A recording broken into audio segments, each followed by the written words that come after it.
Hola a todos y bienvenidos al canal Cine Mágico. Si les gusta el cine, no olviden suscribirse y darle a me gusta. Hoy vamos a hablar sobre la película Diverkati Tiga Dewi Nonton Online. Una joven, cuyo nombre parece estar envuelto en el misterio de su propia historia, se encuentra arrojada a una situación que desafía toda lógica mundana. Su vida, hasta ese momento, había sido una modesta sucesión de días, quizás marcada por el esfuerzo silencioso que a menudo acompaña a quienes persiguen sueños artísticos o simplemente intentan sobrevivir en un entorno exigente. Pienso en esa quietud previa a la tormenta, ese momento en el que el artista duda antes de presentar su obra. El núcleo de la narrativa gira en torno a tres figuras femeninas, las tres Dewi, que operan en un plano casi mítico, aunque situadas en un contexto que parece sorprendentemente contemporáneo, quizá con toques de un sureste asiático vibrante y quizás melancólico. Estas deidades, o quizás guardianas de un conocimiento ancestral, poseen una influencia profunda sobre el destino de nuestra protagonista. No son figuras etéreas. Se presentan con una materialidad que sugiere que el poder no reside solo en lo espiritual, sino en la interacción palpable con el mundo. Observamos cómo la protagonista, en su búsqueda o huida, se cruza con estas entidades. Es interesante notar cómo la dirección de la película, si se piensa en el cine que explora la espiritualidad mezclada con el realismo social, utiliza el paisaje no solo como telón de fondo, sino como un personaje activo. La luz, la humedad, la densa vegetación, todo parece conspirar para guiar o atrapar a la chica. Una de las Dewi, quizás la más severa, podría reflejar una figura de autoridad cultural o familiar, alguien que ha cargado con el peso de tradiciones y expectativas. Si imaginamos que esta película bebe de las fuentes del cine que celebra la resistencia femenina, esta figura representa el ancla que tira hacia el pasado. La segunda Dewi, en contraste, podría encarnar una sabiduría más fluida, quizás asociada a la naturaleza o al conocimiento esotérico que se transmite boca a boca. Pienso en cómo algunos directores exploran la transmisión de saberes femeninos, ese cine íntimo y cargado de subtexto. La tercera Dewi es crucial. A menudo en estas tríadas, una es la mediadora o la que impulsa el cambio radical. Ella es quien parece ofrecer a la protagonista una elección, o tal vez una iniciación. El camino que se le presenta no es fácil. Implica enfrentar verdades incómodas sobre sí misma o sobre la comunidad que la rodea. Hay una sensación constante de que los sacrificios son necesarios para alcanzar cualquier tipo de iluminación o libertad. Las secuencias visuales se vuelven oníricas, mezclando el melodrama con elementos de realismo mágico. La acción principal se desarrolla en torno a un evento central, quizás un ritual o una ceremonia, donde la protagonista debe depositar algo de su vieja identidad para abrazar algo nuevo, algo que las tres Dewi le han mostrado. Es un viaje de autodescubrimiento forzado por fuerzas que escapan a su control inicial. El final, como suele ocurrir en narrativas que juegan con lo místico, deja más preguntas que respuestas cerradas. La chica emerge transformada, pero la naturaleza exacta de su transformación queda suspendida en el aire, como el humo de un incienso. Ha pasado por el crisol de la influencia divina, o al menos, de la influencia de aquellas mujeres que parecen saber más sobre el mundo de lo que la lógica permite.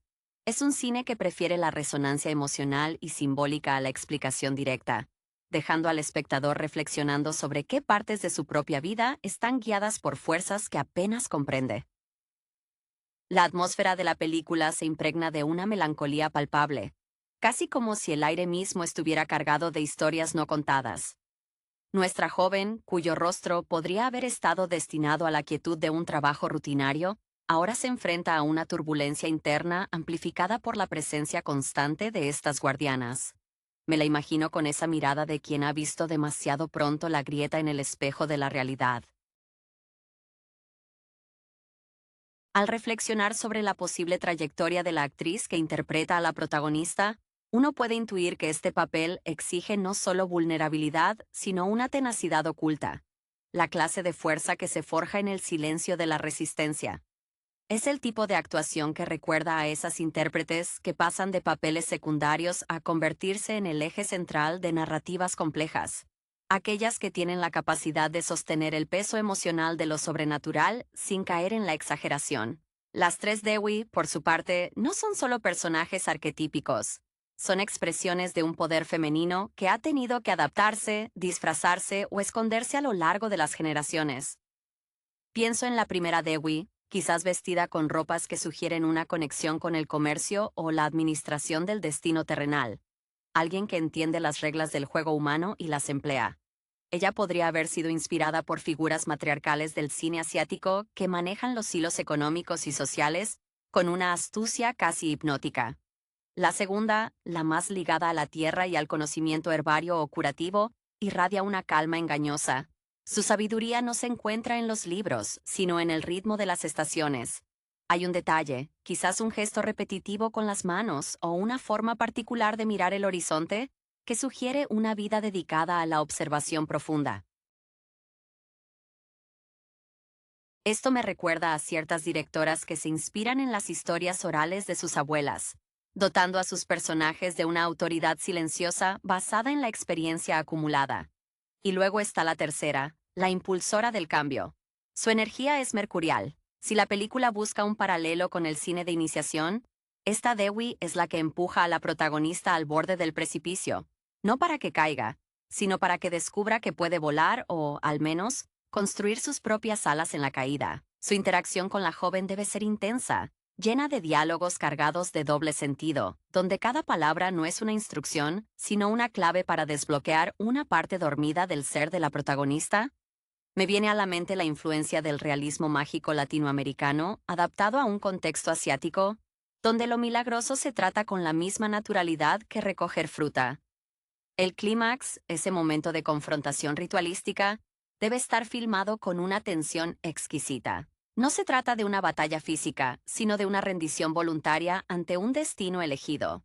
La paleta de colores debe volverse más saturada, quizás los rojos profundos o los azules nocturnos dominando la escena, reflejando la alteración de la percepción de la protagonista.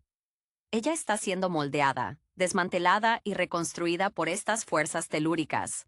Al final, la sensación que perdura no es de victoria clara, sino de una nueva complejidad. La joven ha aprendido el idioma de las Dewi, un lenguaje que le permite navegar el mundo con una conciencia ampliada, aunque también con una carga mayor.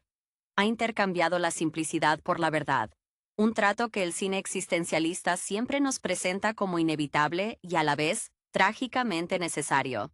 Ha cruzado el umbral y aunque regrese a la vida cotidiana, nunca volverá a ver la sombra de un árbol o el rostro de una mujer mayor de la misma manera. El viaje emocional de la protagonista se intensifica cuando se revela que su conexión con las tres Dewi no es casualidad, sino una herencia largamente suprimida. Ella no solo está siendo guiada, está siendo reclamada por una línea de mujeres que han mantenido el equilibrio entre el mundo visible y ese otro plano que solo se manifiesta bajo ciertas lunas o en los rincones más olvidados de sus aldeas. Su vida anterior, tan llena de aspiraciones quizás mundanas, un trabajo estable, una relación fallida, se revela ahora como un disfraz inadecuado que la ahogaba lentamente. Pienso en la fuerza de la actriz en estas escenas de revelación. Debe transmitir la sensación de que la piel le queda pequeña, de que el conocimiento que le es inyectado es casi doloroso. Su evolución, vista a través de los ojos del director, debe mostrar una transición sutil de la confusión a la aceptación férrea. Es el momento en que el personaje secundario de la vida de otros se convierte en el eje ineludible de su propia mitología. La primera Dewi, la de la autoridad terrenal, probablemente exhibe una impecabilidad casi fría en su apariencia, reflejando quizás una carrera de décadas manteniendo las apariencias sociales. Su inspiración podría venir de esos personajes cinematográficos que son la cara pública de tradiciones secretas, mujeres que entienden que el poder real se ejerce a través del orden visible.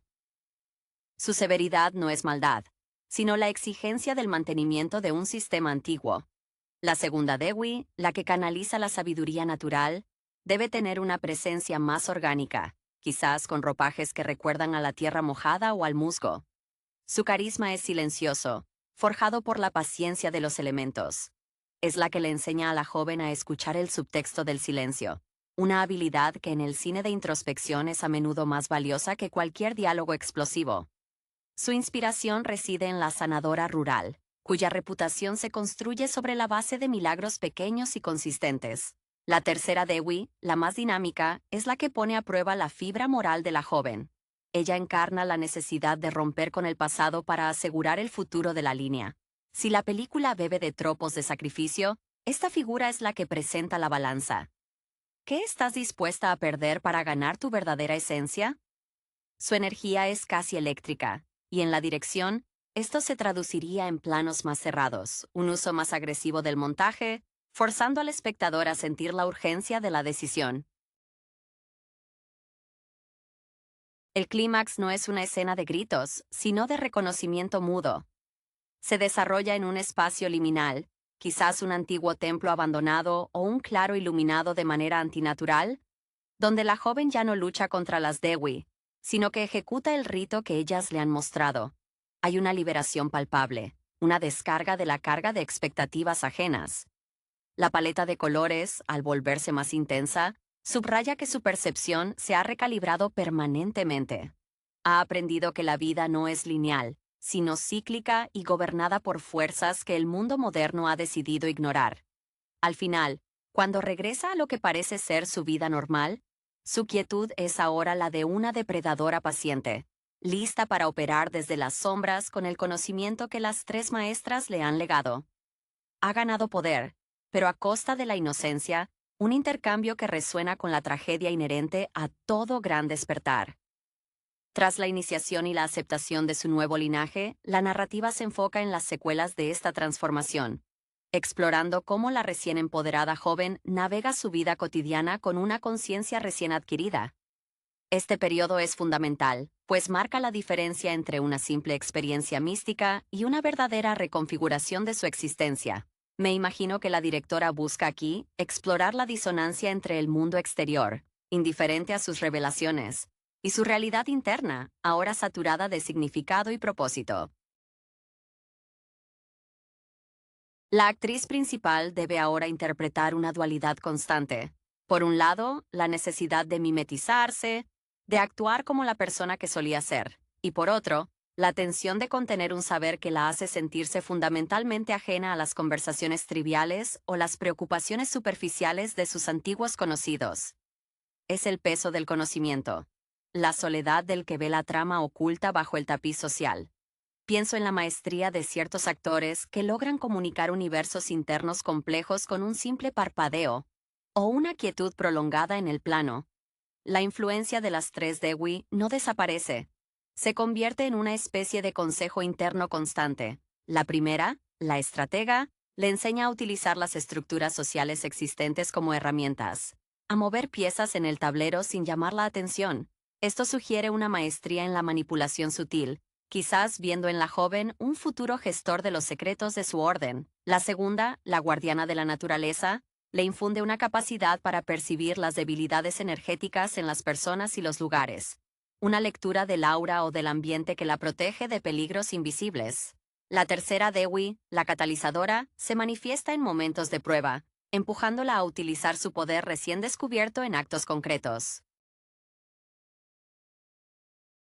Esto podría llevar a secuencias donde la joven resuelve problemas aparentemente imposibles para otros, quizás interviniendo discretamente para corregir una injusticia o para proteger a alguien vulnerable, aplicando la sabiduría ancestral con una precisión moderna. Se establece una dinámica de mentoría continua, pero ahora el aula es el mundo real, con sus propias reglas implacables. Visualmente, esta etapa podría estar marcada por un uso más sofisticado del enfoque y la profundidad de campo. El mundo se vuelve nítido para ella, mientras que el resto de la gente aparece ligeramente desenfocada, como si estuvieran atrapados en una realidad menos densa. La banda sonora, que antes era intensa durante los rituales, ahora se reduce a murmullos y sonidos ambientales prominentes, señalando que el verdadero drama ya no necesita acompañamiento orquestal. Está implícito en el tejido de la vida diaria. El verdadero arco dramático en esta fase es si la joven logra integrar este poder sin sucumbir a la arrogancia o al aislamiento total. El riesgo inherente a toda historia de empoderamiento místico es que la línea entre ser una protectora y convertirse en una tirana sutil se difumine. La película parece sugerir que la virtud no reside en el poder mismo, sino en la disciplina y la empatía que se eligen mantener mientras se posee. Es un testimonio de que el verdadero crecimiento no es llegar a la cima, sino aprender a vivir responsablemente en la cima recién conquistada. La culminación de esta nueva existencia dual se manifiesta en un momento de confrontación indirecta con las fuerzas que representan el viejo orden, o, quizás, la indiferencia del mundo moderno hacia lo arcano. Pienso en una escena donde la joven debe proteger un lugar o a una persona que es vulnerable a la corrupción o al olvido. Y es ahí donde la lección de las tres Dewi se pone a prueba bajo el escrutinio del día a día, lejos del misticismo del bosque o el templo. La primera Dewi, la estratega, provee la estrategia para desmantelar la amenaza desde adentro. Si la amenaza es una corporación insensible o una burocracia opresiva, ella le enseña a usar los propios mecanismos del sistema contra sí mismo. Me imagino a la actriz empleando gestos contenidos, mirando documentos o leyendo informes con una comprensión que va más allá de las palabras escritas, viendo las intenciones ocultas. Ese talento que se forja al entender la mecánica del poder a través de la observación paciente. Un rasgo que a menudo se atribuye a los grandes políticos o a los espías magistrales del cine. La segunda Dewi, la sanadora, interviene en el plano emocional de los oponentes o de aquellos a proteger. No necesariamente con magia obvia, sino introduciendo una verdad incómoda o una duda fundamental en la psique del adversario, como si pudiera sembrar una semilla de conciencia. La emoción aquí es la piedad fría. La joven entiende que a veces hay que infligir una pequeña herida espiritual para evitar un gran daño físico o social. Es la influencia de las heroínas del cine de época que, con un solo comentario bien colocado, cambian el curso de una batalla social. La tercera Dewi se reserva para el momento de la verdad, para empujar a la joven a dar el paso final, a hacer el sacrificio que consolida su posición. Este sacrificio rara vez es de vida o muerte. Suele ser la renuncia a una conexión humana que la ata al mundo anterior, quizás la oportunidad de una vida normal, con alguien que no puede comprender su verdad. Es un acto de soledad sublime. La dirección aquí utilizaría un enfoque muy selectivo, desenfocando todo el entorno para concentrarse únicamente en la expresión de su rostro mientras toma la decisión irreversible. El resultado de esta acción final no es el aplauso público, sino una profunda sensación de paz asentada. La joven no se vuelve visiblemente más poderosa, sino más inexpugnable. Ha logrado integrar su destino mítico con su existencia terrenal. Las tres Dewi, en la última imagen que pudieran darle, no aparecen triunfantes, sino más bien satisfechas, como si hubieran completado con éxito un proyecto de jardinería muy delicado y complejo. El legado ya no es una carga, sino una identidad asumida. La película concluye sugiriendo que la verdadera magia no está en cambiar el mundo a gran escala, sino en mantener la integridad del propio núcleo mientras se navega por un mundo inherentemente caótico, una lección atemporal que resuena profundamente en el cine de autor que honra la complejidad del ser femenino. El desenlace de la historia se centra en la permanencia de este nuevo estado de ser. Ya no se trata de aprender o de luchar, sino de sostener. La joven, ahora plenamente investida con la sabiduría de las Dewi, debe enfrentar el desafío más sutil y perdurable, la rutina. ¿Cómo se mantiene encendida la llama mística cuando el mundo exige el apagón diario de las luces de neón y las obligaciones mundanas? Pienso en el cine que explora las secuelas de la Epifanía, donde el héroe debe aprender a vivir como un extraño en su propio hogar. La actriz debe ahora dominar el arte de la contención absoluta. Su mirada, que antes era de búsqueda y asombro, ahora posee una profundidad tranquila, casi geológica. Es la calma de alguien que ha mapeado su propio inframundo y ha regresado con los tesoros. Su vida anterior, esa que intentó rescatar o reconquistar, parece ahora una película proyectada en una pared lejana, desprovista de relevancia emocional. La primera Dewi, la de la estructura, dicta ahora la necesidad de establecer un santuario o un punto de anclaje en el mundo real. Esto podría traducirse en que la joven crea un espacio físico, una tienda, una oficina o incluso una pequeña fundación que sirva como fachada para las operaciones más esotéricas. Ella entiende que el poder necesita raíces terrenales para no ser barrido por el viento de la incredulidad. Su inspiración se asemeja a la de las matriarcas de familias antiguas que mantienen la riqueza y la influencia a través de complejas redes de respeto y temor. La segunda Dewi, la conectada con lo orgánico, asegura que la joven no pierda su sensibilidad. En el ajetreo urbano o rural, ella recuerda constantemente la necesidad de los ciclos naturales. Esto se manifiesta en rituales pequeños y privados: observar el cambio de las hojas, escuchar el agua o preparar infusiones que no son solo remedios, sino puntos de conexión con la energía vital. Es un recordatorio constante de que la sabiduría acumulada debe ser alimentada por la experiencia directa, no solo por la memoria de la iniciación.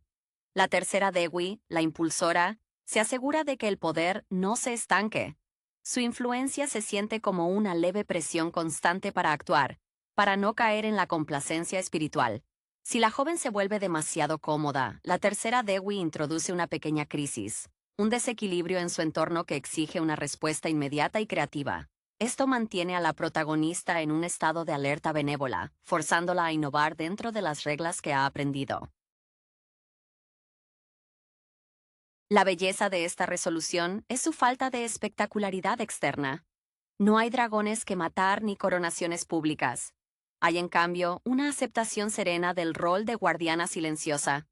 La cámara se detiene en detalles: el modo en que la luz incide sobre su rostro al amanecer, revelando una paz que antes era imposible, o la manera en que interactúa con un niño o un anciano, ofreciendo una forma sutil de consuelo o dirección. El filme se desvanece no con un corte abrupto, sino con una lenta disolución del foco. La joven se funde con el paisaje. Ya no es una figura que lucha por existir en él, sino una parte integral de su tejido. Ha trascendido la narrativa de víctima o heroína para convertirse en un elemento fundamental del ecosistema espiritual de su mundo. El mensaje final es que la verdadera fuerza reside en la capacidad de ser inmensamente poderosa y, al mismo tiempo, completamente invisible para aquellos que no están destinados a verla. Su victoria es la quietud funcional, la paz ganada a través del servicio continuo y secreto. El legado de las tres Dewi se cristaliza en una comprensión profunda. El poder no es una posesión que se gana, sino una responsabilidad que se encarna perpetuamente. La joven, ahora en su rol estabilizado, se convierte en un eje silencioso, un punto de convergencia donde las verdades del mito se encuentran con las realidades del día a día. Pienso en cómo este final resuena con el cine que evita la catarsis explosiva en favor de una resonancia sostenida, una que implica que el trabajo nunca termina. Su existencia se moldea en torno a la administración de este conocimiento. La primera Dewi la ha dotado de la capacidad de discernir las intenciones ocultas en las transacciones cotidianas. Me la imagino en su fachada de vida normal, tal vez manejando un pequeño negocio que le permite observar el flujo de personas y sus deseos. Su maestría ya no es aprender, sino aplicar la estrategia con una precisión maquiavélica pero éticamente guiada. Si la inspiración para esta figura proviene de directores que exploran la política sutil, ella se convierte en la sombra que asegura que las cosas se muevan en la dirección justa, usando la inercia del sistema a su favor. La segunda Dewi se asegura de que su conexión con el mundo natural no sea meramente simbólica. Hay una disciplina en su rutina para mantenerse anclada a la tierra. Esto implica periodos de retiro, no para escapar, sino para recargarse. La actriz, en estas secuencias de meditación o conexión con la naturaleza, debe transmitir una absorción total, como si estuviera leyendo el pasado y el futuro en el patrón de crecimiento de una planta o el curso de un río. Su presencia es un recordatorio constante de que incluso la magia más elevada está sujeta a los ritmos biológicos y geológicos. La tercera Dewi, siempre la más inquieta, vigila contra la complacencia. Su energía impulsa la necesidad de formar una nueva generación, de no permitir que el linaje se apague con ella. Esto introduce un nuevo elemento en la narrativa implícita: la tutoría de otra alma joven que se encuentra al borde de la desesperación o la ceguera espiritual. El ciclo se renueva. La joven, ahora la mentora, debe replicar la intensidad y la ambigüedad de su propia iniciación, sabiendo que el camino más duro es guiar a otro a través del fuego. El gran logro de la película y de su protagonista es la normalización de lo extraordinario. No hay un final grandilocuente. El verdadero triunfo es la capacidad de sonreír genuinamente al sol sabiendo que se ha negociado con las sombras más profundas. La cámara se enfoca en pequeños detalles. Una mano extendida con perfecta sincronía para atrapar un objeto que cae. Una mirada de entendimiento mutuo con un extraño en la multitud. El cierre definitivo nos deja con la imagen de la joven no como una heroína solitaria, sino como una pieza esencial, casi invisible, en el engranaje del orden oculto del mundo. Ha encontrado su lugar, no al cambiar su destino, sino al abrazar la verdad incómoda de quién es. El viaje ha terminado, pero su labor es eterna. Una danza silenciosa entre el caos del mundo visible y la disciplina del conocimiento ancestral. La sensación final es de una paz profunda. No la paz de la victoria, sino la paz de la aceptación completa de la propia y única carga.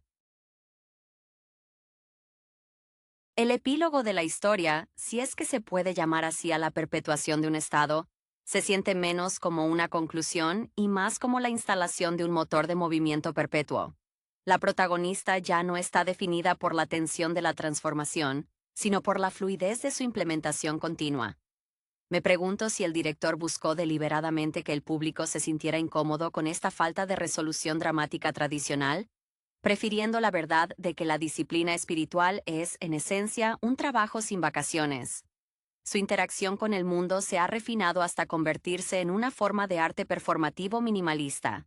La primera Dewey le ha enseñado a utilizar el lenguaje de la burocracia y el poder como un dialecto secundario. Ella se mueve a través de los sistemas con una gracia antinatural, no para destruirlos, sino para redirigir sus flujos de energía hacia fines más justos, o al menos, menos destructivos. Pienso en la elegancia con que una bailarina maneja el espacio escénico. Ella maneja el espacio social con la misma conciencia de cada paso y cada mirada. La segunda Dewey asegura que su anclaje físico no se resienta por el esfuerzo mental y espiritual. Hay una escena que imagino muy vívida.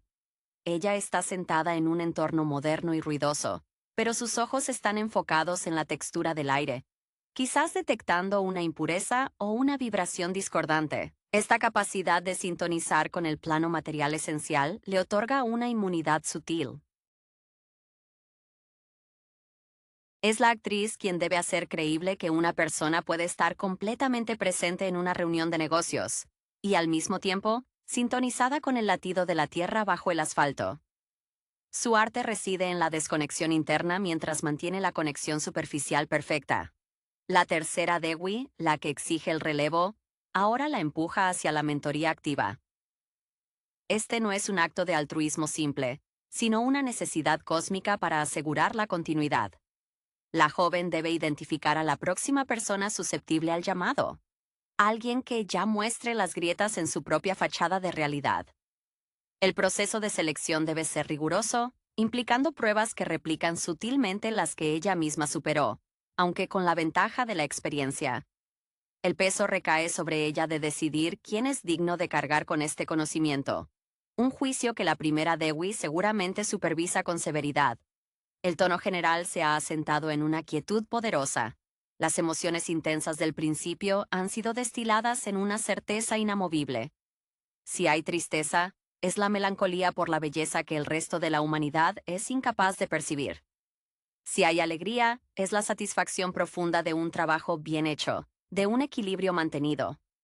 El cine de este calibre, que se inspira en lo mítico para comentar lo contemporáneo, se sostiene en esta ambigüedad. La protagonista ha ganado libertad, pero a costa de la compañía humana en su forma más simple. La última imagen que el espectador se lleva no es de un adiós, sino de una continuidad implícita. La vemos caminando sola o quizás junto a la nueva aprendiz, bajo una luz que parece más suave, más propia de un atardecer eterno que de un día normal. Ha pasado de ser la receptora de la bendición a ser la fuente misma de la transmisión. Su vida se ha convertido en un servicio continuo. una ofrenda silenciosa a un orden superior que solo ella y las sombras entienden. Es el triunfo de la sabiduría sobre la ambición, un final que honra la complejidad de la mujer que se atreve a ser el puente entre dos mundos. El ciclo de mentoría inaugurado por la tercera Dewi se convierte en el nuevo eje operativo de la protagonista. Observamos cómo asume el papel de guía con una mezcla de ternura forzada y autoridad implacable, un reflejo directo de cómo fue instruida. El proceso de encontrar y moldear a su sucesora es filmado con una lentitud deliberada, casi como una crónica etnográfica de un rito secreto. La nueva candidata, una joven quizás marcada por la alienación urbana o la desesperación económica, representa el espejo de la propia protagonista antes de su encuentro con las Dewi. La primera Dewi ahora enfoca su atención en la protección del secreto. Si la joven anterior era una aprendiz, la actual mentora es una guardiana. Se requiere una sofisticación extrema para operar sin levantar sospechas. Me imagino escenas donde la protagonista debe desviar la atención de investigadores o personas curiosas, utilizando trucos sutiles que rozan lo ilusionista, pero que están arraigados en una comprensión profunda de la psicología humana y las debilidades del sistema. Su habilidad para generar distracciones momentáneas, como un apagón eléctrico justo cuando alguien está a punto de ver algo demasiado revelador, demuestra una maestría en el uso de la causalidad indirecta. La segunda Dewi, la de la Tierra, le enseña a la joven a evaluar la pureza del espíritu de la sucesora. Esto implica pruebas que van más allá de la obediencia. Se trata de evaluar la capacidad de la nueva aprendiz para resistir la tentación de usar el poder para el beneficio egoísta. Es una lección de humildad constante, donde incluso la más mínima desviación hacia la arrogancia resulta en una corrección inmediata y a menudo incómoda, administrada por la protagonista con la misma seriedad que recibió en su momento. Se percibe la carga de la responsabilidad. Si ella falla, el linaje puede corromperse o extinguirse. La tercera Dewi, siempre inquieta, se asegura de que el fuego de la transformación no se apague. Ella presiona a la protagonista para que no se aferre a su rol de mentora, sino que se prepare para soltarlo cuando el momento sea el adecuado.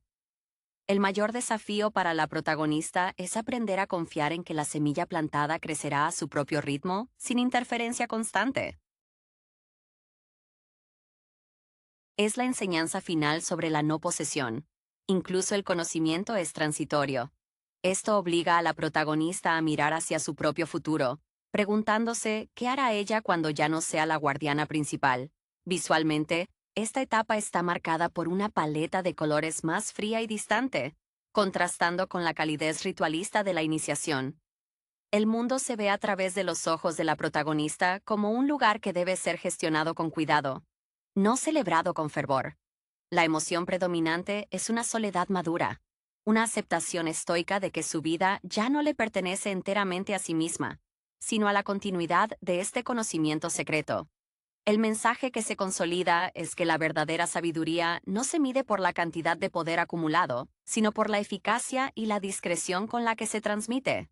La historia concluye con la joven mentora y su aprendiz caminando hacia un horizonte brumoso, sugiriendo que el viaje no tiene un final definitivo, sino una sucesión interminable de amaneceres que requieren vigilancia y guía.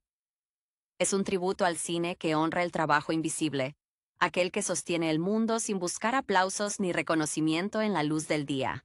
El peso de la sucesión se asienta sobre los hombros de la protagonista con una gravedad que supera el peso de su propia iniciación. Ahora, la urgencia no es sobrevivir o dominar, sino asegurar la supervivencia de una verdad oculta en un mundo cada vez más ruidoso y escéptico. Este nuevo capítulo es una meditación sobre la responsabilidad intergeneracional, el eco de las decisiones tomadas mucho antes de que ella naciera. Pienso en cómo este dilema resuena con el cine que aborda el legado familiar y la carga de los secretos ancestrales en la modernidad.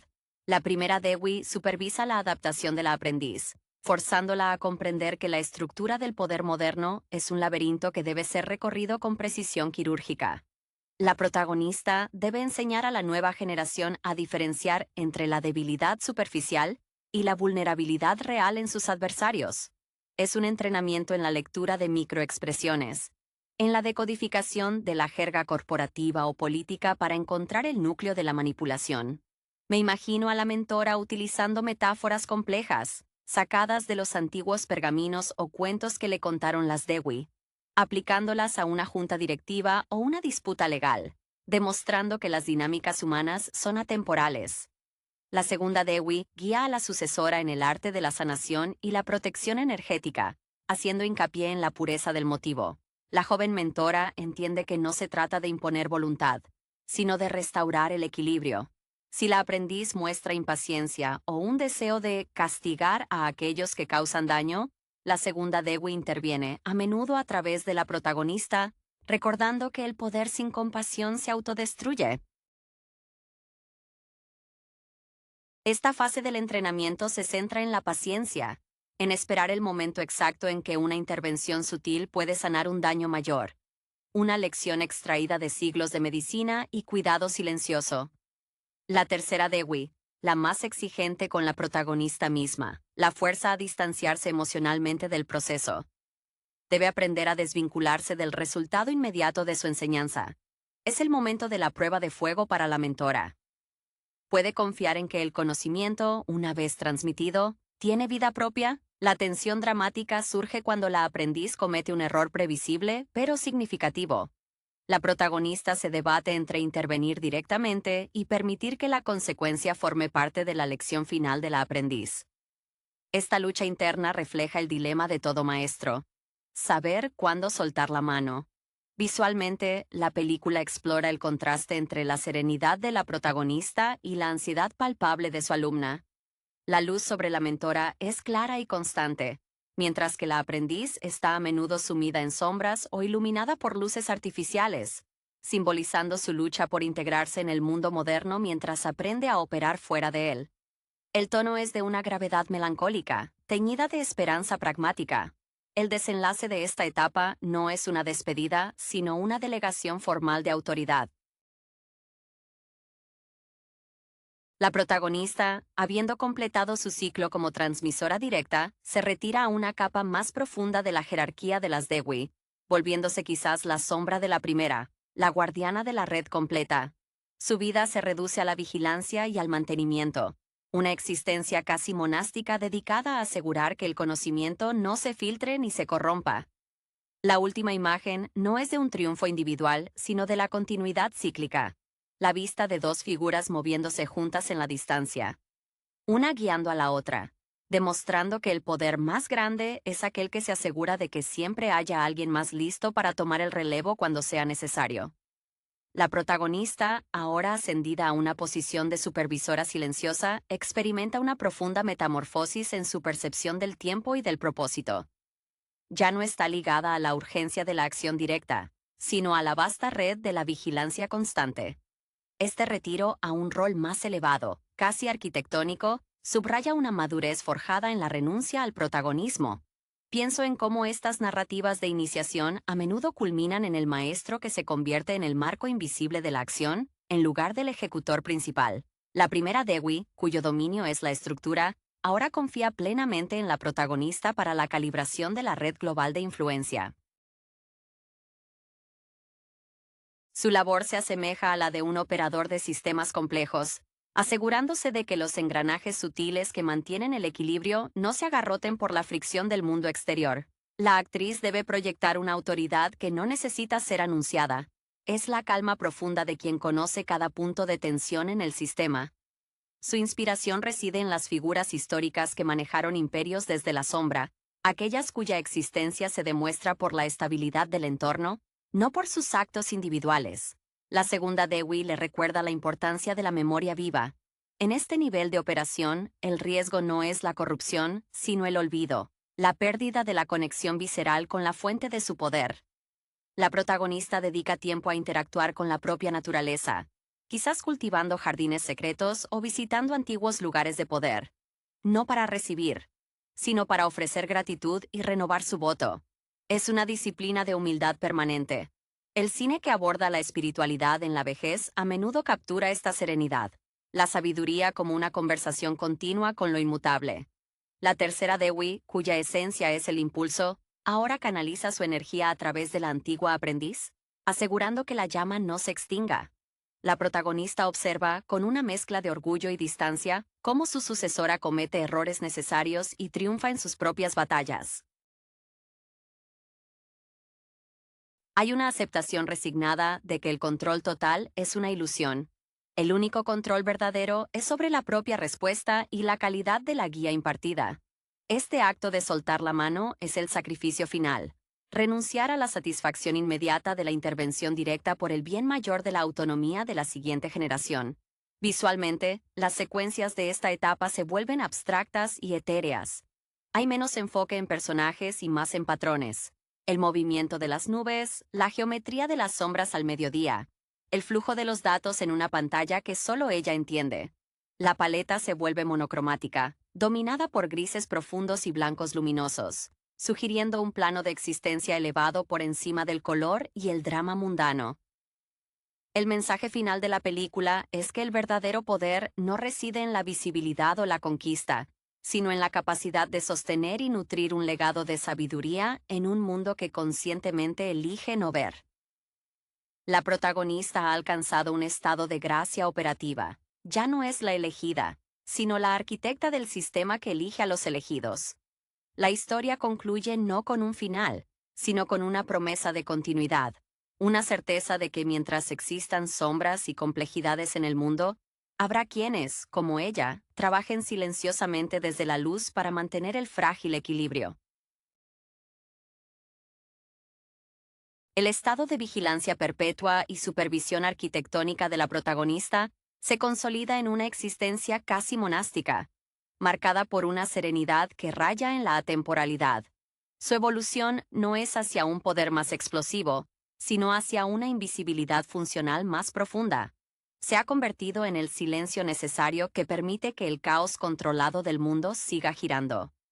Pienso en la atmósfera que envuelve a los grandes maestros Zen o a los estrategas detrás de las grandes potencias. Su poder reside en la ausencia de fricción, en la perfección de su invisibilidad. La primera Dewi, ahora encarnada en la estructura mental de la protagonista, ha inculcado la necesidad de la neutralidad activa. Ella no interviene para cambiar las leyes fundamentales del juego, sino para asegurar que las reglas se apliquen justamente dentro de sus márgenes. La actriz debe transmitir esto a través de una inmovilidad corporal que esconde una actividad mental frenética. Me la imagino en un entorno impersonal, quizás una vasta biblioteca o una sala de servidores, rodeada de datos o documentos, donde su mirada no se fija en el contenido, sino en los patrones de flujo y reflujo de la influencia. Es la maestra del ajedrez cósmico, moviendo las fichas que otros ni siquiera saben que existen. La segunda Dewi le ha legado el conocimiento de los puntos de fractura naturales. La protagonista sabe exactamente dónde el ecosistema social o ambiental es más débil, dónde una pequeña presión puede liberar una tensión dañina, o dónde una pequeña inyección de energía puede sanar una herida profunda. Su emoción en este nivel es la empatía sin apego. Comprende el dolor, pero no se permite ser paralizada por él. Sus intervenciones son como un cirujano operando con mano firme, extrayendo la infección sin contaminarse. Esto se refleja en un minimalismo estético.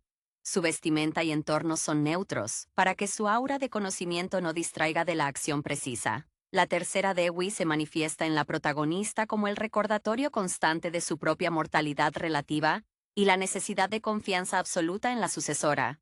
La protagonista ya no está activamente involucrada en la mentoría de la nueva aprendiz, sino que establece los parámetros de prueba y monitorea los resultados desde lejos. Su mayor prueba de fuego es la paciencia radical, resistir el impulso de corregir un error que ella sabe que es crucial para el crecimiento de la siguiente guardiana. Si la aprendiz falla en un asunto menor, la protagonista no interviene, simplemente registra esa debilidad para el análisis futuro del linaje. El clímax emocional de esta fase final no es una acción, sino una aceptación del vacío.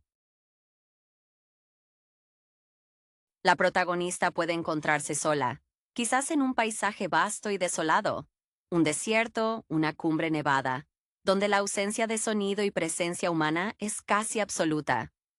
Aquí, ella se comunica con las Dewi ya no como sus instructoras, sino como sus pares en un plano superior.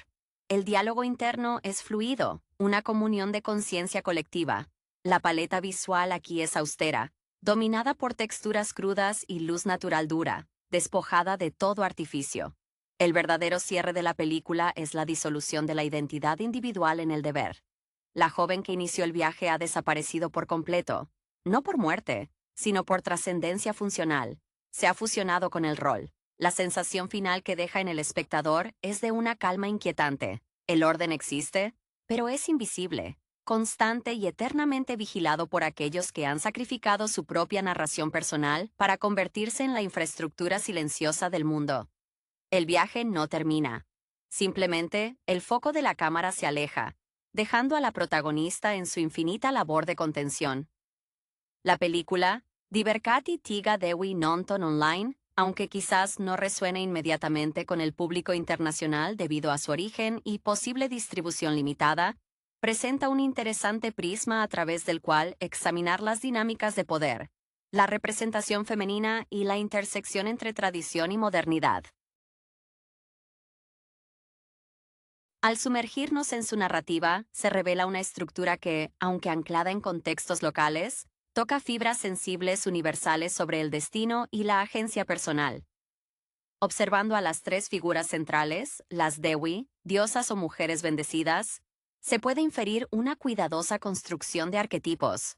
Si el cine indonesio, y en particular el que explora temas espirituales o folclóricos, tiende a presentar personajes femeninos con una rica complejidad moral y una profunda conexión con lo místico, estas tres mujeres probablemente encapsulan facetas de una misma fuerza femenina primordial o, alternativamente, representan caminos divergentes que la mujer moderna puede tomar.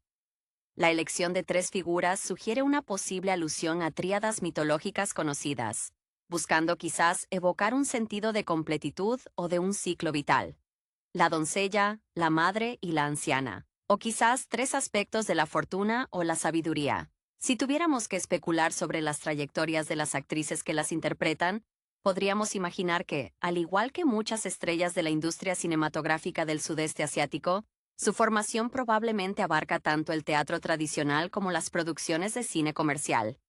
Esta dualidad en su formación les permite anclar interpretaciones que son a la vez visceralmente auténticas en su contexto cultural y suficientemente pulidas para atraer a una audiencia más amplia. La profundidad con la que manejan el diálogo, cargado a menudo de connotaciones y subtextos idiomáticos, es fundamental para la efectividad del drama.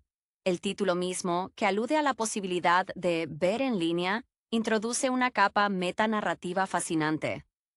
En una era dominada por la distribución digital, el acto de observar se convierte en un acto de consumo inmediato, contrastando potencialmente con la lentitud o la reverencia asociadas a lo que es bendecido o sagrado. Esta tensión entre lo antiguo y lo accesible es un terreno fértil para la crítica social. Si la película aborda cómo estas figuras bendecidas navegan un mundo donde su santidad es objeto de escrutinio público o mercantilización, estamos ante un comentario mordaz sobre la fama y la espiritualidad en el siglo XXI. La dirección, suponiendo una sensibilidad estética característica de producciones que buscan trascender el mero entretenimiento, probablemente utiliza la imaginería visual para reforzar el simbolismo. Los escenarios, ya sean templos antiguos o entornos urbanos contemporáneos, no son meros telones de fondo. Son personajes en sí mismos, dictando el tono de la lucha interna de las protagonistas. La paleta de colores, el uso de la luz natural frente a la artificial, y el ritmo de la edición son herramientas que el realizador emplearía para guiar al espectador a través de la ambigüedad moral que rodea a estas Dewi. El conflicto central, por lo que se puede inferir del título, probablemente gira en torno al mantenimiento o la pérdida de una gracia o bendición. Esto rara vez es un camino lineal. Se espera que haya sacrificios, tentaciones y decisiones difíciles que pongan a prueba la pureza o la fortaleza de carácter de cada una. En este tipo de narrativa, las bendiciones a menudo vienen con un costo oculto, obligando a las protagonistas a confrontar la naturaleza transaccional de la fortuna. La película, al explorar esta dinámica, no solo narra una historia, sino que ofrece una meditación sobre el precio de ser especial en un mundo que valora la normalidad o, peor aún, explota lo excepcional para su propio beneficio. La resonancia emocional se construye entonces no solo por los eventos, sino por la empatía que el público siente hacia figuras que cargan un peso que parece insoportable. La complejidad de las relaciones entre estas tres mujeres bendecidas debe ser el eje central de la tensión dramática. Es improbable que actúen como un frente unido e inquebrantable.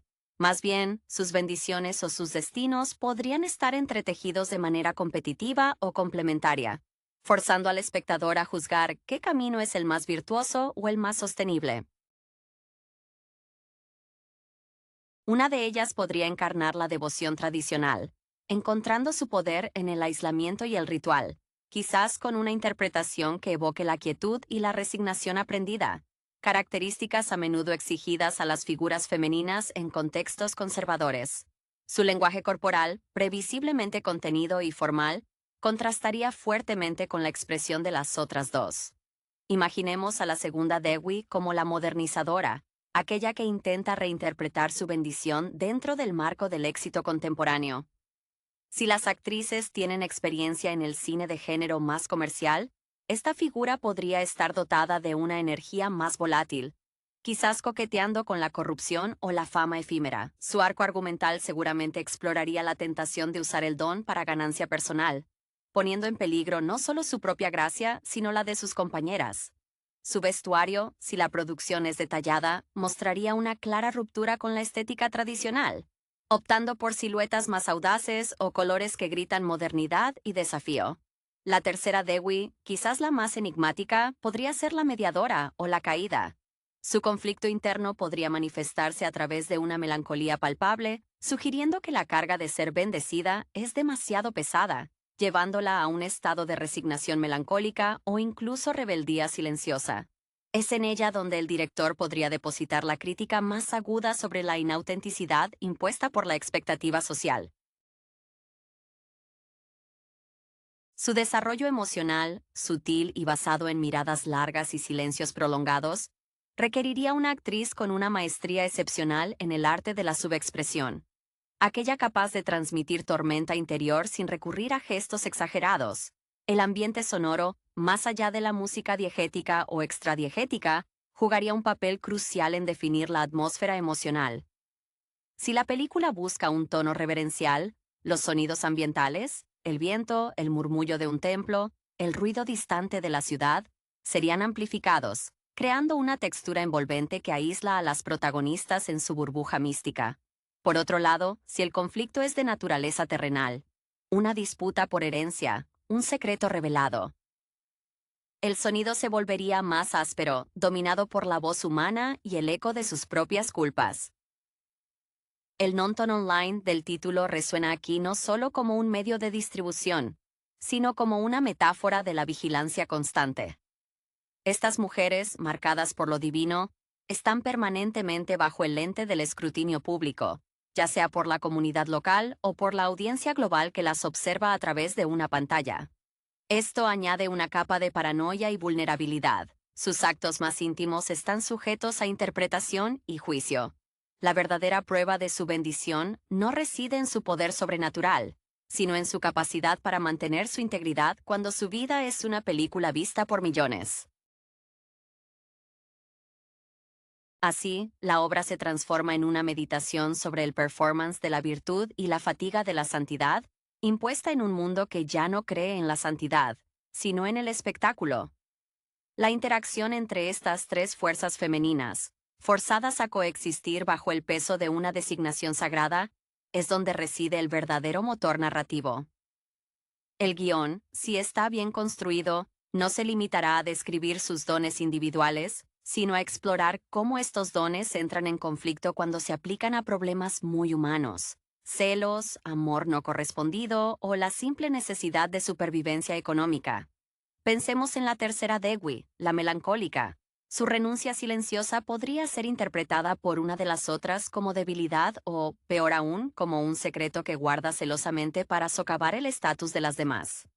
Si la actriz que interpreta a la Dewi moderna, ha tenido una carrera marcada por el éxito en series de televisión de larga duración, su interpretación estará imbuida de una comprensión instintiva del ritmo televisivo, la necesidad de giros argumentales rápidos y la gestión de una imagen pública impecable. Esta experiencia se convierte en una herramienta narrativa, pues su personaje luchará por mantener una fachada de control incluso cuando la base de su poder espiritual se esté erosionando.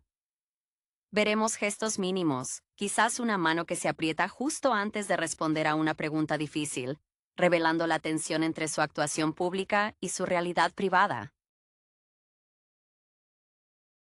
El tratamiento visual de la bendición misma será clave. Se manifiesta como una aura dorada, como una habilidad inexplicable para predecir desastres, o se centra en una cualidad moral inalcanzable. Si el director opta por una representación más sutil, la bendición se traducirá en la capacidad de estas mujeres para inspirar devoción irracional en otros, lo cual es una forma de poder mucho más peligrosa que cualquier don sobrenatural obvio. Esta habilidad de manipulación emocional, disfrazada de santidad, podría ser el punto de fricción entre ellas. La Dewi tradicional podría ver la influencia carismática de la moderna como una profanación de su propio poder basado en el sacrificio, creando así una batalla ideológica expresada a través de la mirada y la postura. La ambientación geográfica, probablemente en un entorno que mezcla lo rural y lo ancestral con la invasión sutil de la modernidad, quizás aldeas cercanas a grandes metrópolis en crecimiento, acentúa el tema de la erosión cultural. Los planos amplios que muestren la majestuosidad de un paisaje natural amenazado por la construcción de carreteras o torres de comunicación servirán de metáfora para la lucha interna de las Dewi. Ellas son la tradición resistiéndose a ser engullida por el pragmatismo del siglo XXI. Emocionalmente, la película debe lograr que el espectador simpatice con el agotamiento que implica llevar una vida de expectativas divinas. No es un cuento de hadas, es una carga. La tragedia surge cuando se dan cuenta de que su valor radica únicamente en su utilidad para otros. Si alguna de ellas sucumbe a la tentación de deshacerse de esa carga, ya sea renunciando a su poder o traicionando a sus compañeras para poder vivir una vida normal, ese será el clímax emocional más potente. La verdadera bendición, entonces, sería la libertad, un concepto paradójico para alguien que ha sido elegido por fuerzas mayores. La película se consolidaría así como una profunda exploración de la esclavitud disfrazada de privilegio divino. El aspecto de la transmisión o la sucesión de esta bendición, si es que existe un linaje implícito, añade una capa de urgencia y desesperación a sus interacciones. La pregunta subyacente no es solo cómo mantener la gracia, sino a quién pasará, o si la bendición se extinguirá con ellas, marcando el fin de una era o la indiferencia del cosmos hacia su linaje. Esta potencial extinción fuerza una reflexión sobre el legado. Si las actrices han trabajado en proyectos que exploran la herencia familiar o las responsabilidades impuestas por los ancestros, esa experiencia informará la seriedad con la que abordan este dilema. La Dewi tradicional, por ejemplo, podría estar obsesionada con encontrar un sucesor digno, un proceso que se convierte en una criba cruel y subjetiva. Sus métodos para evaluar a posibles candidatas externas al grupo, o incluso para medir la idoneidad de sus propias compañeras, serán probablemente autoritarios y llenos de juicios morales implacables. Su angustia no es por el poder en sí, sino por el vacío que dejaría si no se cumple el ciclo. Ella podría ser la más reacia a aceptar la modernidad, viendo en los avances tecnológicos y en la globalización una amenaza directa a la pureza del rito necesario para perpetuar su estado. En contraste, la Dewi moderna podría ver la sucesión no como una obligación sagrada, sino como una oportunidad de negociación.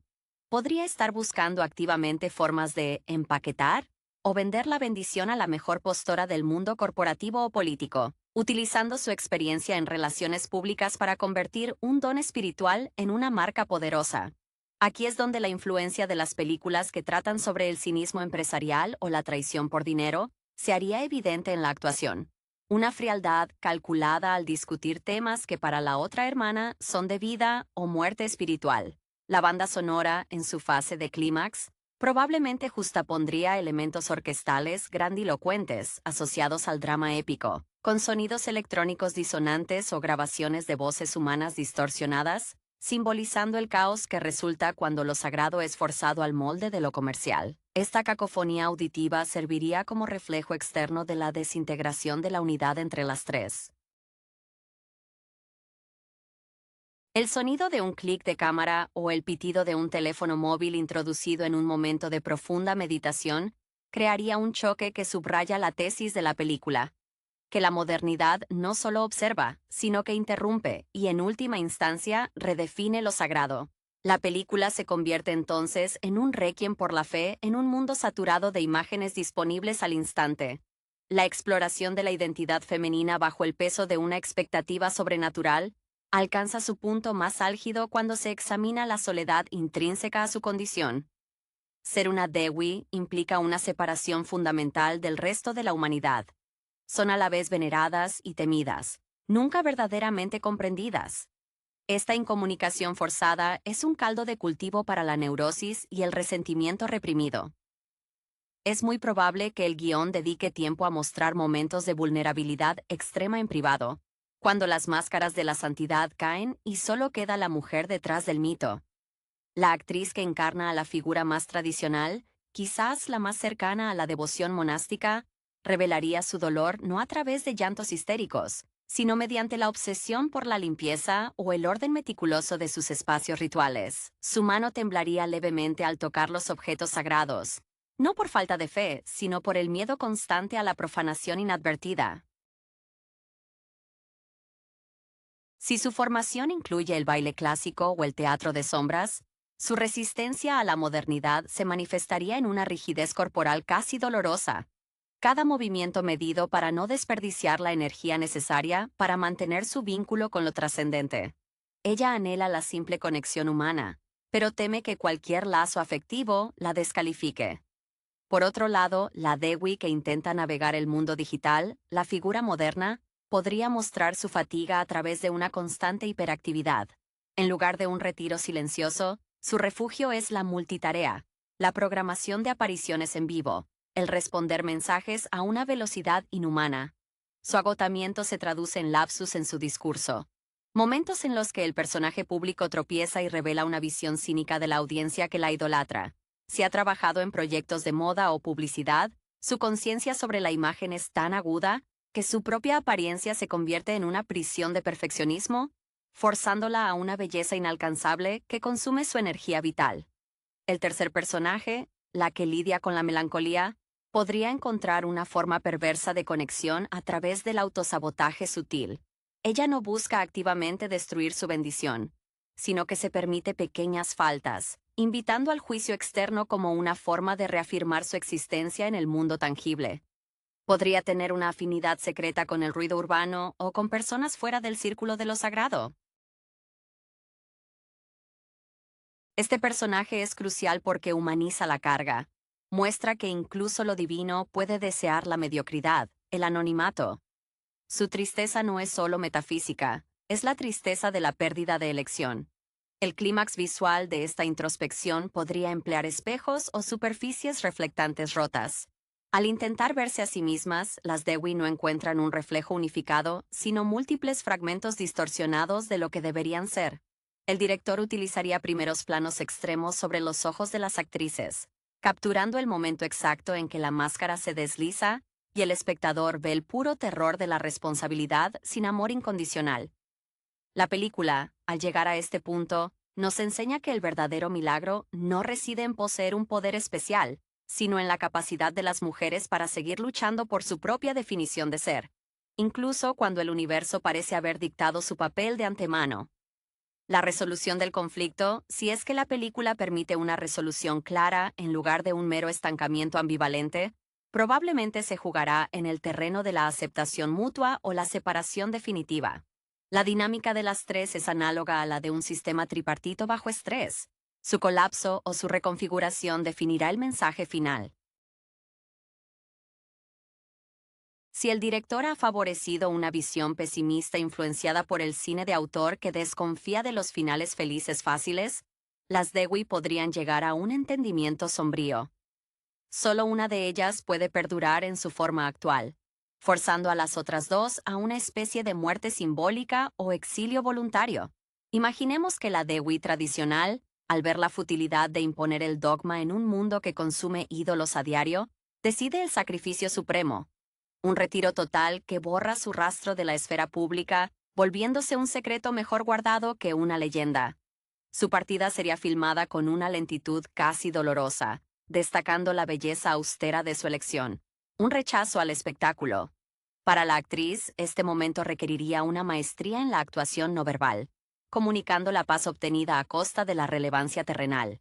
La Dewi moderna, al enfrentarse al vacío dejado por su compañera y al ver cómo su propia estrategia de mercantilización empieza a producir rendimientos decrecientes, pues el público siempre anhela lo siguiente, podría tener un colapso público muy mediático. Su desesperación no sería silenciosa, sería un acto performativo de crisis. Quizá una declaración emotiva y malograda en una transmisión en vivo, donde las lágrimas se ven forzadas y el discurso se desmorona, revelando el vacío detrás de su marca personal. Esta sería la caída del personaje que intentó cuantificar lo inconmensurable. En cuanto a la tercera, la melancólica, su destino podría ser el más ambiguo y, por ende, el más poderoso narrativamente. Quizás ella es la única que logra fusionar su bendición con una vida normal, o, al menos, con una existencia no definida por la veneración. Podría optar por la anonimidad en una ciudad grande, utilizando su percepción aguda no para predecir el futuro, sino para navegar las complejidades interpersonales diarias, descubriendo que la verdadera magia reside en la empatía cotidiana. Si la actriz que la interpreta tiene antecedentes en el cine independiente enfocado en la psicología femenina, su arco culminaría en un momento de simple alegría: comer sola en un café, observar la lluvia. Un acto de autonomía radicalmente mundano. El desenlace general apuntaría a que la bendición no es un regalo fijo, sino una energía fluida que exige redefinición constante. La película concluiría, quizás con un plano final que ignora a las tres mujeres por separado, enfocándose en el paisaje que han compartido y que ahora las ha absorbido de vuelta. Si el realizador se inspira en cineastas que favorecen la ambigüedad espiritual sobre la explicación dogmática, el espectador quedaría con la incómoda sensación de que las Dewi no han triunfado ni fracasado, simplemente han evolucionado bajo una presión insostenible, y que la verdadera bendición es la capacidad de elegir la propia narrativa, aunque el precio sea la soledad. La resonancia cultural de Diverkati Tiga Dewi Nonton Online se profundizaría al considerar cómo la película maneja el concepto de sacrificio femenino dentro de un marco de empoderamiento aparente. El cine del sudeste asiático a menudo explora la resiliencia femenina no como una victoria sobre el patriarcado en términos occidentales, sino como una habilidad para soportar cargas impuestas por la tradición, la familia, o en este caso, lo divino. Las tres Dewi representan tres formas distintas de soportar esa carga, y sus luchas internas se convierten en un comentario sobre la negociación de la identidad femenina dentro de estructuras sociales rígidas. La Dewi tradicional, al elegir el retiro, no solo se sacrifica a sí misma, sino que también renuncia a cualquier posibilidad de influencia directa en el mundo moderno. Este acto, aunque pueda ser interpretado como cobardía por la Dewi moderna, es un rechazo fundamental a la mercantilización de lo sagrado. Su fuerza radica en la inmutabilidad. Ella se convierte en un recuerdo petrificado de lo que fue antes de la invasión de la accesibilidad digital. La actriz, inspirada quizás por figuras icónicas del teatro clásico que dominan el espacio escénico con su sola presencia, proyectaría una autoridad que no requiere validación externa, un desafío silencioso a la cámara que intenta capturarla. La trayectoria de la Dewi moderna, si refleja las presiones sobre las celebridades contemporáneas, se centraría en el agotamiento por la autenticidad fabricada. Su crisis de identidad no es sobre si cree en su poder, sino si la audiencia todavía cree en ella. Si la actriz tiene experiencia en comerciales o campañas de alto perfil, su actuación estaría teñida de una autoconciencia casi dolorosa sobre cada gesto. Su intento de vender la bendición se vuelve una carrera contra el tiempo. Sabe que la novedad se desvanece y su miedo se manifestaría en un deseo desesperado de controlar la narrativa, enviando mensajes contradictorios que solo confunden más a sus seguidores. Su caída sería la consecuencia lógica de intentar convertir un mito en una empresa sostenible. La Dewey melancólica, al optar por la autonomía mundana, representa el triunfo de la agencia personal sobre el destino preordenado. Su bendición se transforma en una aguda sensibilidad para detectar la falsedad en las interacciones humanas. Si el personaje ha sido retratado anteriormente como el más débil, su salida de la narrativa mística para abrazar lo ordinario es, irónicamente, su mayor acto de poder. Este giro resuena profundamente con audiencias que perciben la fama y el estatus especial como formas de aislamiento. El director utilizaría una iluminación suave, quizás tonos ámbar o sepia, para estos momentos, contrastando con los claroscuros dramáticos asociados a las otras dos, sugiriendo que la verdad reside en la luz tenue y no en el foco brillante. Finalmente, la película, al ofrecer estos tres caminos divergentes, evita dictar una moral sencilla. No hay una única forma correcta de ser bendecida o de ser mujer bajo escrutinio. El verdadero legado de las tres Dewey no es su poder, sino la conversación que su existencia obliga al espectador a tener sobre la elección. La distribución en línea, lejos de ser un mero detalle logístico, se convierte en el catalizador que fuerza esta crisis de identidad. El hecho de que puedan ser vistas en cualquier momento obliga a las protagonistas a confrontar si su existencia merece ser vista o si debe ser protegida del ojo público. La película termina entonces como una meditación sobre la privacidad, el mito y el costo real de ser extraordinario en un mundo obsesionado con la accesibilidad total. La dimensión comunitaria y el impacto de las Dewey en su entorno inmediato son cruciales para entender la magnitud de su carga y el alcance de su influencia. Si bien el análisis se ha centrado en la psicología interna de las tres figuras, su interacción con el pueblo o la comunidad que las venera, o las teme, es el campo de pruebas donde sus bendiciones se validan o se cuestionan constantemente. La película debe mostrar cómo el miedo y la esperanza colectiva se proyectan sobre ellas, creando una presión externa que es tan sofocante como sus propios dilemas internos. La Dewey tradicional, al ser el ancla de la fe, probablemente mantendría una relación distante pero ritualmente correcta con la comunidad. Su poder se alimenta del asombro y la distancia.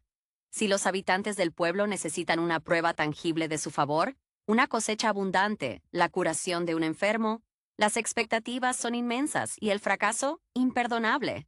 La actriz, quizás con una formación en narrativas épicas, transmitiría una autoridad que es pesada, no luminosa. Es una servidora de un sistema más antiguo que ella misma.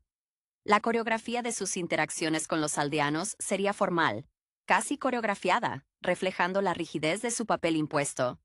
La Dewey moderna, por otro lado, buscaría monetizar o democratizar su bendición, creando una fractura en la jerarquía tradicional del pueblo. Ella podría establecer oficinas de consultoría espiritual o usar las redes sociales para organizar eventos donde se pueda comprar una porción de su gracia. Esto generaría resentimiento entre los ancianos y fascinación entre los jóvenes. Su actriz, con experiencia en papeles dinámicos y rápidos, utilizaría el humor irónico o la frustración palpable cuando sus métodos modernos chocan con la superstición arraigada. Ella ve la creencia popular como un recurso explotable, no como un vínculo sagrado, lo cual la hace vulnerable a la acusación de ser una charlatana cuando sus predicciones fallan o sus beneficios no llegan. La Dewey melancólica, al ser la más desconectada, se convertiría en un espejo incómodo para la comunidad.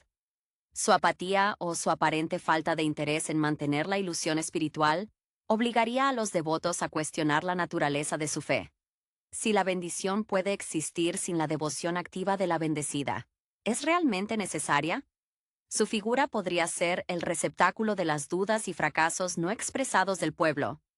Si la narrativa la empuja hacia el abandono, su partida sería la más dolorosa para la comunidad, pues representa la pérdida de la esperanza activa, dejando atrás el vacío que la modernidad no puede llenar y que la tradición ya no puede sostener.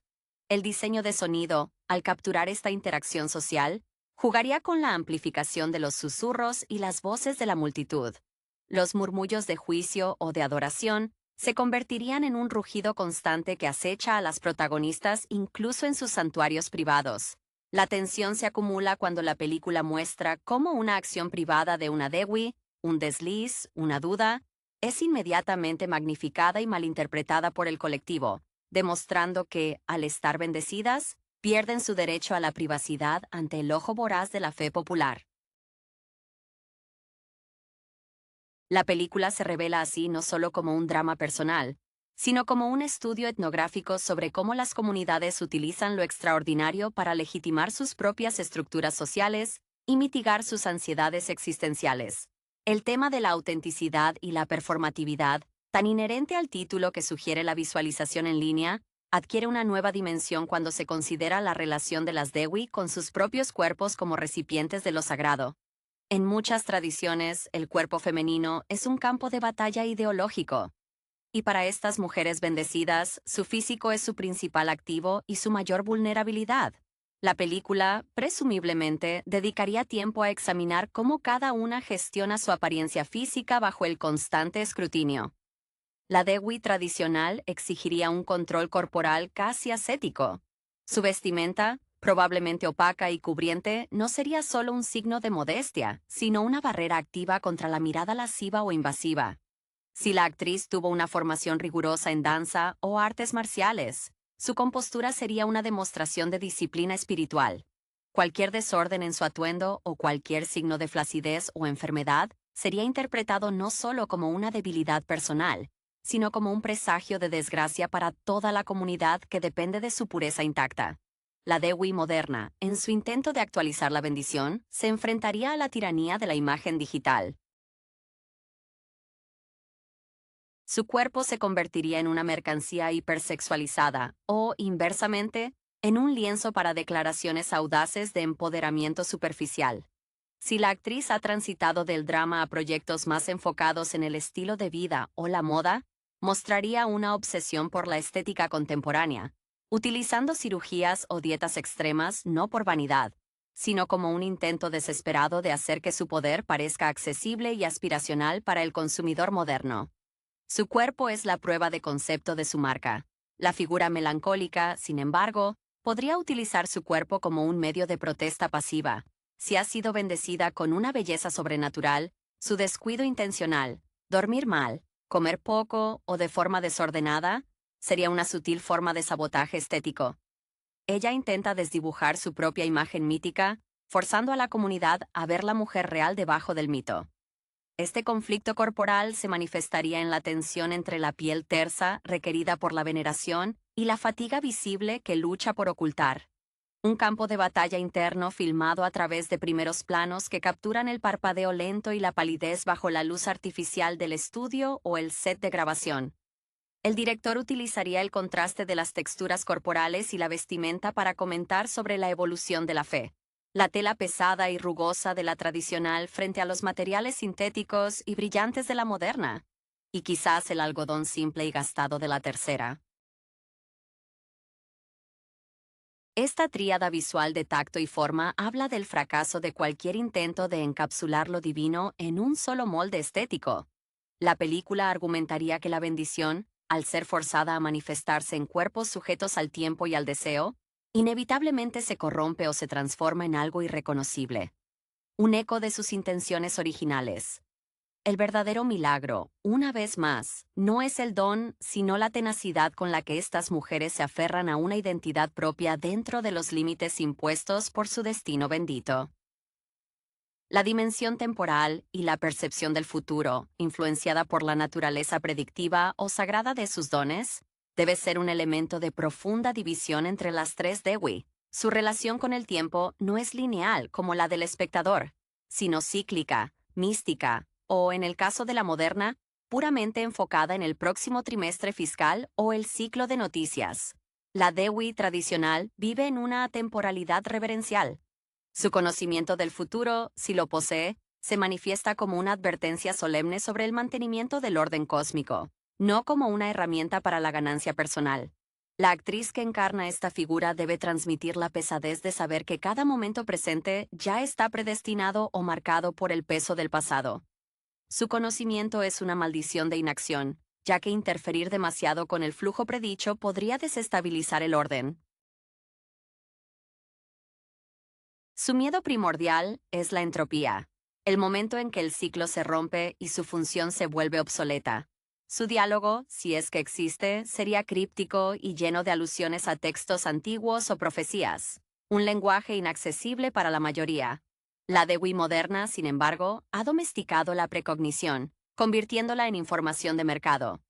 Su habilidad predictiva se reduce a estadísticas y tendencias. Si ha estudiado finanzas o gestión de proyectos, su enfoque será pragmático. ¿Cómo optimizar la fe para obtener el máximo rendimiento social o económico? Su tiempo es lineal y orientado a metas. La presión sobre ella es la obsolescencia algorítmica. Si no puede predecir el próximo cambio cultural o tecnológico más rápido que los algoritmos de la ciudad, su poder se desvanece.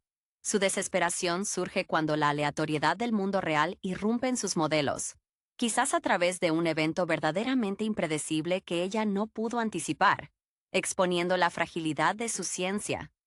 La Dewey melancólica experimenta el futuro como una certeza dolorosa, una visión clara de su propia desintegración o de la pérdida inminente de sus compañeras. A diferencia de la tradicional, que ve el ciclo, y la moderna, que lo explota, ella ve el final definitivo.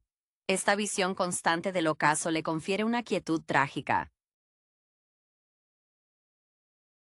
Si la actriz tiene formación en roles que requieren una profunda inmersión emocional en personajes al borde del colapso, utilizará la anticipación de su propio final para justificar su desconexión del presente.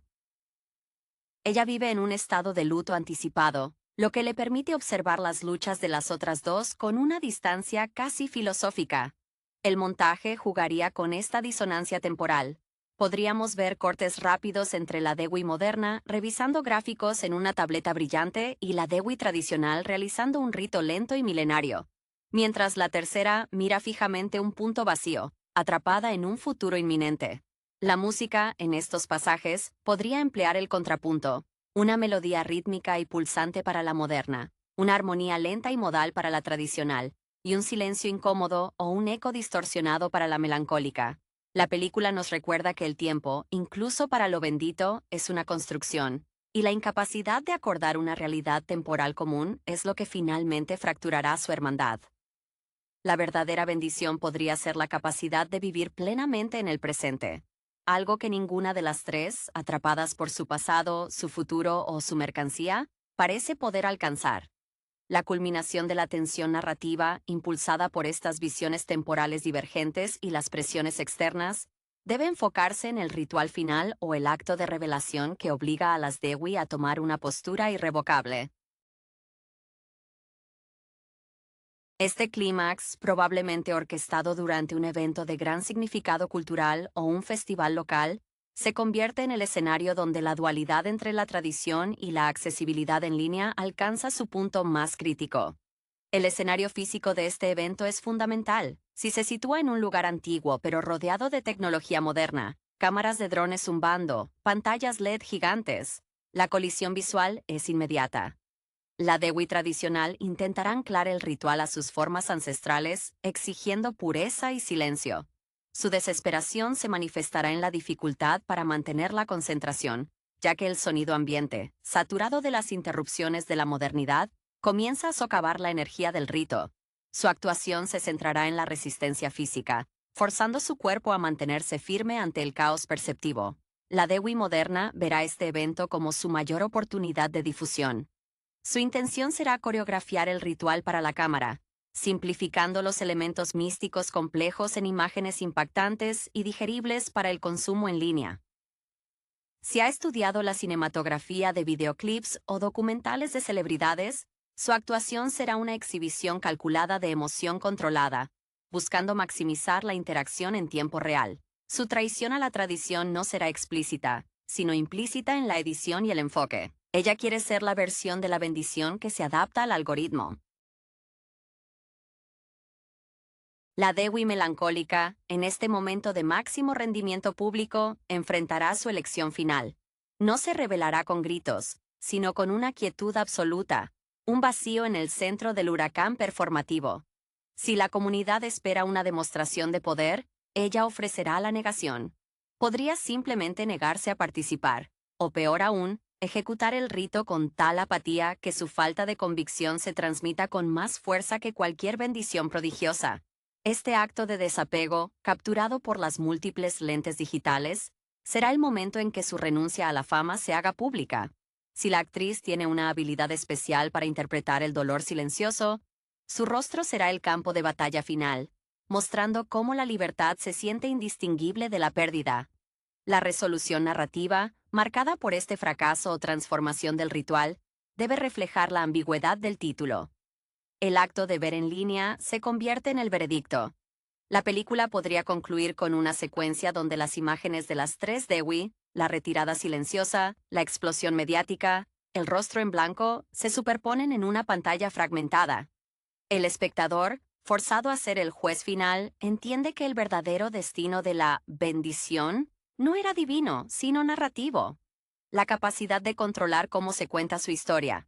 Al final, la película no celebra a las diosas, sino que lamenta la imposibilidad de ser verdaderamente sagrada en un mundo que exige ser transmitido en alta definición.